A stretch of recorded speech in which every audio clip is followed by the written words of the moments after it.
Live from Sin City, it's the Socks and Pinstripes podcast. And now, here's the star of the show, Diet Dr. Griffin! Anthony Rendon. This is Diet Dr. Griffin back with another episode of the Socks and Pinstripes podcast. Anthony Rendon got himself into a bit of hot water this week with some comments that he made. But let's get back to some context about who Anthony Rendon is. Rendon is a third baseman currently with the Los Angeles Angels of Anaheim of Los Angeles. He signed with the Angels for 7 years, $245 million after winning the World Series in 2019 with the Washington Nationals. He was coming off of 3 straight 900 OPS seasons or better, and his last season in Washington was a monster year where he led the National League in RBIs with 126. And had an OPS over 1,000. He was expected to be that big bat to support Shohei Ohtani and Mike Trout as they make their attempts to the playoffs. The major culprit for why he's been unsuccessful in LA is the injury situation. He's averaged about 50 games per year over the past 4 years. Now, he was actually healthy during the 2020 shortened season, but, nobody talks about that. And here's where we get back to his comments. And what he said was, we gotta to shorten the season, man. There's too many dang games, 162 games and 185 days or whatever it is. Man, no, we gotta shorten this bad boy up. So basically, the guy who's averaged 50 games a year is saying that the season is too long, and a lot of people didn't take too kindly to those comments about the length of the Major League Baseball season. But the thing is, I actually think he's right. Major League Baseball is way too long of a season. You've got 162 games over 185 days, and you could probably cut the thing back down to about 130 to 140 games. In Japan, they play 143 games, and there's pretty much one dedicated day off per week. And usually that's Mondays, but it's sometimes Wednesdays as well. There's also a couple of half a week stretches where they're off during the season. I mean, these days, nobody plays the full 162 game season anymore. Everybody gets rest days. They also utilize 6-man rotations in Japan, but that's also a conversation for another day. If we go and we look at the NFL, one of the things that makes the NFL so special is that there are only 17 regular season games, and each team only plays once a week. That reduced number of games creates a higher level of importance for every single team every single week. When you have 162 days, it's hard to put more value on each individual game. It's just another daily event that's happening, and then there'll be another game tomorrow and a game the day after that, and after that, and after that. And it takes a significantly higher number of games for it to mean anything. Even the NBA and NHL, who play approximately 82 games each, you've got fans that don't even pay attention to those sports until after their respective all-star breaks, when they've played, 40-plus games. It doesn't really matter because the seasons don't start until the playoffs anyway. And in those sports, the playoffs are 2 months long. I mean, I think Rendon is right. I just think he's probably the wrong messenger to be delivering that speech. And And there have been reports that Rendon doesn't particularly enjoy baseball, and there are athletes in every single sport around the world that don't like the sports that they're playing. We as fans feel like, they have to love what they do as much as we do, but to them, and to many of them, it's just a job and they get paid a lot of money to do it, but they don't always like it. I mean, I remember listening to Djokovic, the famous NBA player who won the MVP, and he seemed more interested in his horses during the offseason than doing anything related to the NBA. It's very much the same as anyone else. You've got people in wherever you work that don't like what they do, and they just do it for the paycheck because they need to bring money home for their families.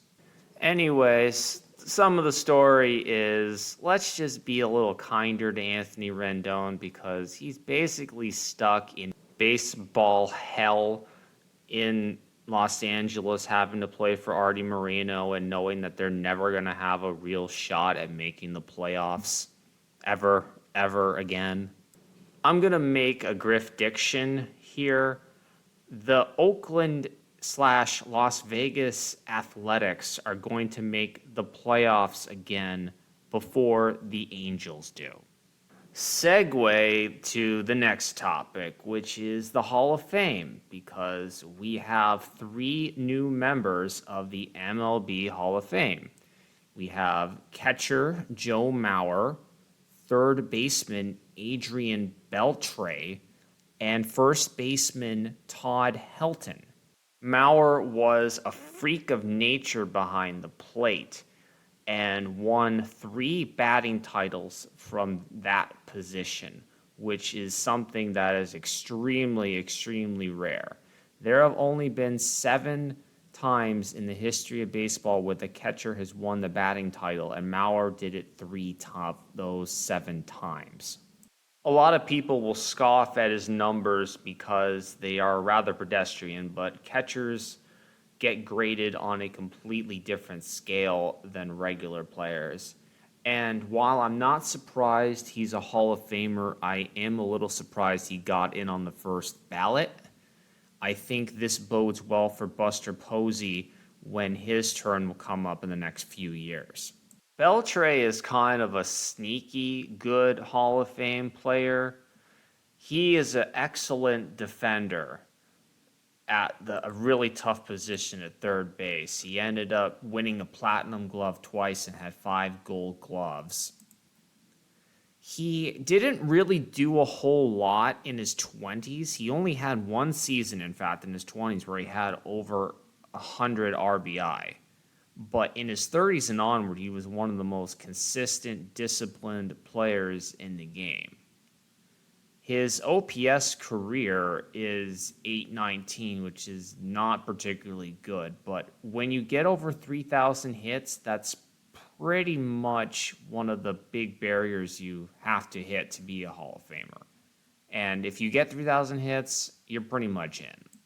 Now, Todd Helton is a bit of an interesting case because if you look at his career numbers, they are bar none better in many areas than Adrian Beltre's. His career OPS is .953, and he averaged .316 over the course of his entire career. Now, he only had 2,519 hits compared to Beltre's 3,166. It is worth noting that Beltre played 4 more seasons than Helton. The biggest hurdle that Helton faced trying to get into the Hall of Fame is that he played his entire career for the Colorado Rockies. As a result of playing in Colorado with the higher altitude, offensive numbers are generally much higher in that ballpark, and it was certainly the case with Helton as his career OPS at home was 1,048. and his OPS on the road is .855, which is still very solid. His batting average is .345 at home, and his batting average on the road is .287, which still is not shabby whatsoever. I'm glad that the voters finally realized that Helton is a deserving Hall of Fame candidate, and his fellow teammate Larry Walker played much of his career in Colorado and was a Hall of Famer as well. Congratulations to all three members of the Hall of Fame. One person who didn't make it in and will not have an opportunity to make it in by the writers anyway is Gary Sheffield, who by and large with his numbers should be a Hall of Famer, but there is this perception that he is a surly, unpopular guy with the media, and he also was referenced in the Mitchell Report. The Mitchell Report, for those who don't know, was a report that showed performance-enhancing drug use that was never meant to be released, but the data in there eventually got released, and none of the players who tested positive were penalized by MLB. In fact, they basically adjusted their steroid policy based on the results of the Mitchell Report. Interestingly enough, David Ortiz, who is a Hall of Famer, also appeared on the Mitchell Report, but neither player actually tested positive for PEDs when they instituted the policy. Players such as Alex Rodriguez and Manny Ramirez, who did test positive for steroids, have had their chances of getting into the Hall of Fame snuffed out because of that. It will be interesting to see if one of the era committees reconsider Sheffield at a future date. I mean, if they let Harold Baines in, I see no reason why they shouldn't let Gary Sheffield in. And now on to the free agency notes, and there have been some extra notes this week. Been a lot more activity in the past few days than there was all last week. First off, we got the big Maple James Paxton signing a one-year deal with the Dodgers for $11 million.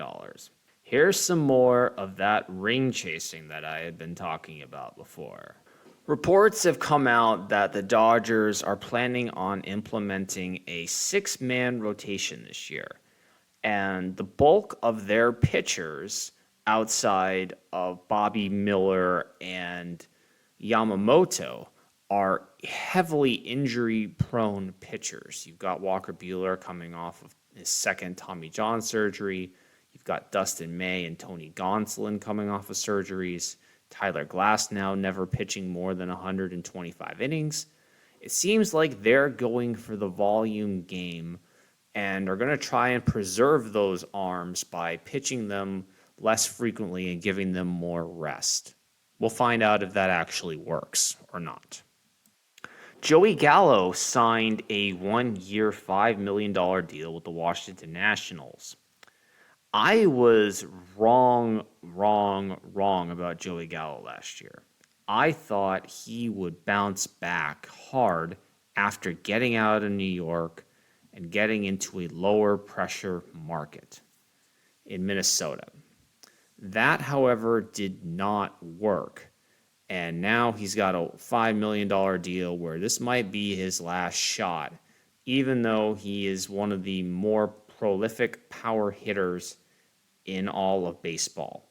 A baseball unicorn in terms of his statistical performances, where he had 100 home runs before he had 100 singles. Basically an inferior version of Kyle Schwarber. Cody Bellinger kind of was the other half of that Gallo coin, where I thought Bellinger would be the bust and Gallo would be the champion, and it ended up being reversed. Bellinger is still sitting out there as a free agent, so we'll have to talk about him another time. Rhys Hoskins signed a 2-year, $34 million contract with the Brewers that has a player option after the first season.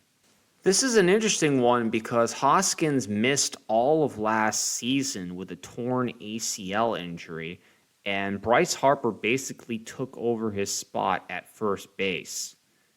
It's unclear at the moment if he's going to be playing first base or be a DH in Milwaukee, but the amount of money is surprising given the fact that he's coming off of an injury.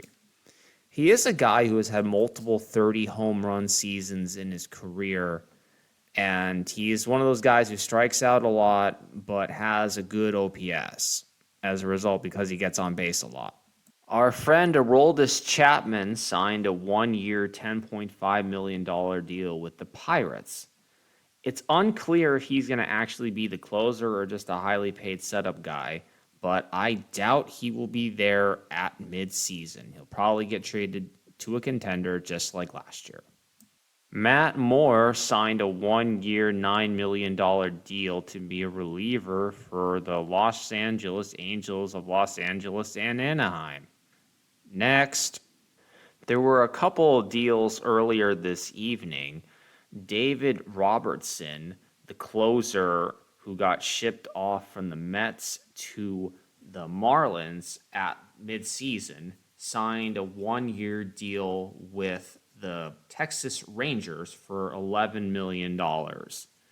This looks like their answer to not getting Josh Hader because Robertson has many, many years of closer experience and can solidify that position for them. Closer was one of the major issues that team had, and they were able to overcome it last year in the playoffs. But all in all, that bullpen was a shaky spot all year for them. So Robertson helps out. And one final deal that I want to talk about is Jock Peterson joining the Diamondbacks on a 1-year deal. Peterson is a power hitter, but he's predominantly good against righties in a platoon role. He will likely see a lot of time as their DH and occasional outfielder. And that's all I got for the slightly early edition of the Sox and Pinstripes podcast. Look forward to talking to you guys next week. Ta-ta!